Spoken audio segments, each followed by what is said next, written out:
Virgo. Virgo, welcome Virgo. Virgo, I'm going to do a general. Not everything is going to match up for you. Keep what resonates, leave the rest. If it all matches up for you, woohoo! That's just awesome.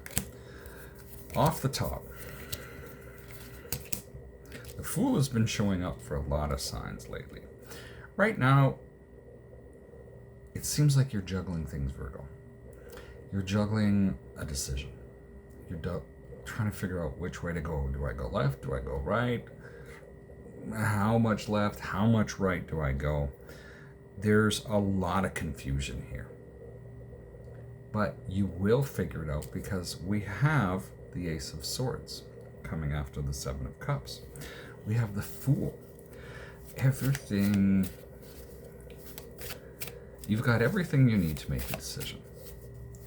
Or this decision, this realization may come as a surprise to you, where you can actually just all of a sudden make that choice and go, yes, that's what I need to do. And things become clarified. Interesting is that we have 3 cards. Okay, we have 3 cards, and all of a sudden things start hurting as I'm doing this for you.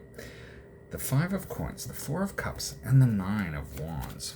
This is in the desire section, and I really need to get a look at this because having those sort of rough cards out there, if you will, really makes a big difference.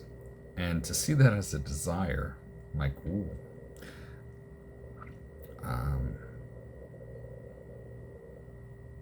We see the 5 of Wands, the 4 of Cups, and the 9 of Wands. 5 of Coins, 4 of Cups, 9 of Wands. Followed by the Hermit.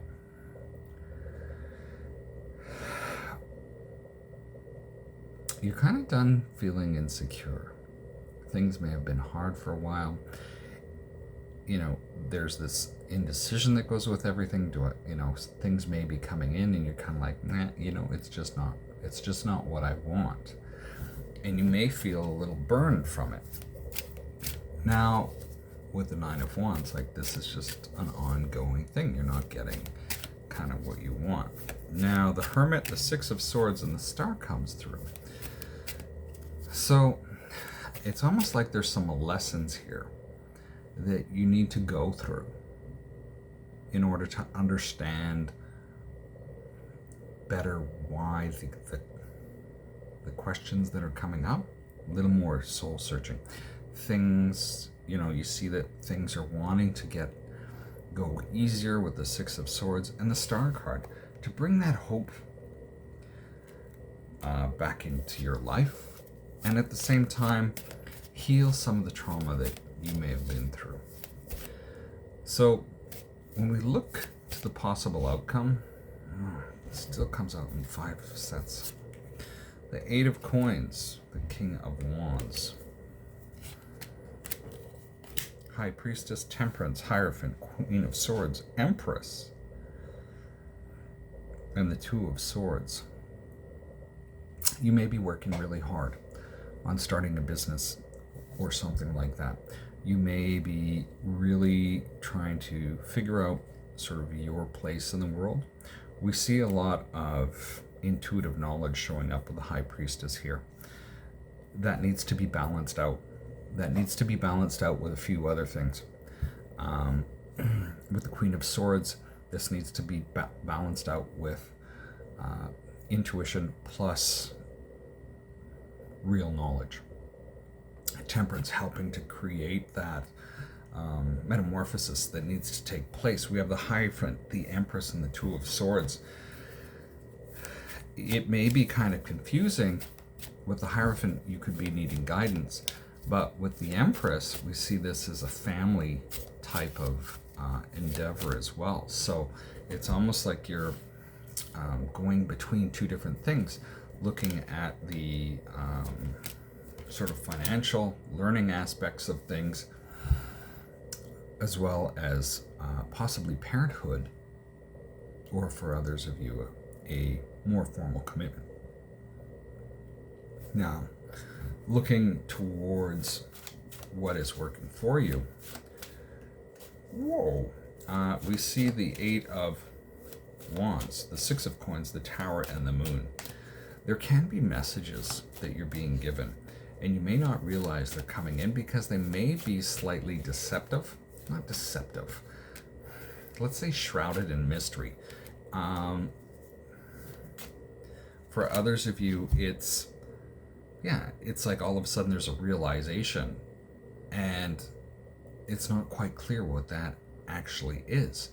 There are things being given you, and it's like, what do I do with this? And then you kind of understand, and you start to muddle your way through it. I hope this reading makes sense, because none of it's sticking in my head. I rarely remember any of these after I've done the read, let alone even to put a title to half this stuff, because after I do 2 reads, my mind's blank. Looking at what you need to be aware of is the Death card. So very significant change. Hangman, Lovers, the Sun, and the Emperor. So we have the Emperor and the Empress here. So things are changing, or major change is coming, and you need to look at it from a different point of view. For some of you, it may even require some type of sacrifice to some degree. And it may upset the love that you're experiencing already. It may shift that into, this Lover's card where things are really good. And then we see the Sun and the Emperor. So all of a sudden, this change is actually super beneficial. This change just seems absolutely amazing, where now I'm breaking a sweat. This Lovers all of a sudden becomes, I want to say, something worth fighting for in all aspects. We have the Eight of Cups, the Page of Swords, the King of Swords, the Three of Cups, and this gets interesting. All of a sudden it takes, it's going down the highway and poof, it hits the ditch. Eight of Cups, Page of Swords, whatever you've left or are leaving or have considered leaving, you're watching. You're watching and analyzing. And as you do that, like we talked about change happening, there is a reunion here of Three of Cups and the Justice card for something to balance out. Now, this can be totally unrelated, but I kind of feel this change is what you don't see, is what we were talking about with the Death card, that, okay, maybe there is a major change here, and for whatever reason it gets too much, you split, you walk away, things kind of go back and forth.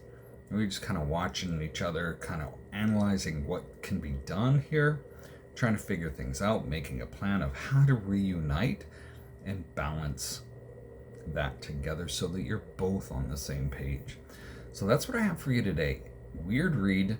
Hopefully it resonates. Hopefully you get something out of this. And we'll see you next time. Stay safe.